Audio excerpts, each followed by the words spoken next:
আসসালামু আলাইকুম বন্ধুরা, চলে আসলাম আজকে জনতা হাউজিং হেমায়েতপুর সাভার ঢাকা। দেখুন এখানকার পরিবেশ এতটাই সুন্দর যেটা আর নিজেকে আটকাতে পারলাম না, তাই ক্যামেরা বন্দি করে আপনাদের মাঝে শেয়ার করার চেষ্টা করলাম। মূলত এখানে আসছি, আমার এক বন্ধু এখানে জায়গা ক্রয় করছিল, সেজন্য তার জায়গা দেখতে আসছি। এখানে মূলত অনেকগুলো হাউজিং কোম্পানি আছে যারা জায়গাগুলো বিক্রি করতেছে। তো ঢাকার আশেপাশে যারা বসবাস করেন বা জায়গা কেনার চিন্তা করতেছেন, প্লট কেনার চিন্তা করতেছেন, তারা এই জনতা হাউজিং হেমায়েতপুরে জায়গা ক্রয় করলে আমার মনে হয় খারাপ হবে না। কারণ হচ্ছে এখানকার পরিবেশ খুব ভালো লাগছে, যেটা আমি আসলে আমার মন ভরে গেছে। আপনারা যদি আসেন, এখন আলো স্বল্পতার কারণে ক্লিয়ার দেখানো যাচ্ছে না, তারপরে আমি চেষ্টা করতেছি ভালোভাবে আপনাদের মাঝে তুলে ধরার জন্য। দেখুন এখানকার পরিবেশটা দেখুন, আমি আপনাদেরকে একটু দেখানোর চেষ্টা করতেছি। দেখুন আপনারা, চারদিকের পরিবেশটা এতটাই সুন্দর যে আসলে মন ভরে যাওয়ার মতো একটা পরিবেশ, যেটা আপনারা যদি না দেখেন তাহলে অবশ্যই আপনারা বুঝতে পারবেন না।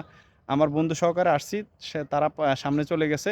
তো আমি ভাবলাম যে একটা ভিডিও শ্যুট করে নিই। এখানকার পরিবেশটা যেহেতু এত সুন্দর, এত সুন্দর পরিবেশ আর মিস করা যায় না। তো অবশ্যই আপনারা যদি কেউ এখানে আসতে চান, আসলে আমার মনে হয় ভালো হবে, পরিবেশটা ভালো। আর যদি কেউ জায়গা ক্রয় করেন তাহলে সেক্ষেত্রে তো আরও ভালো হবে।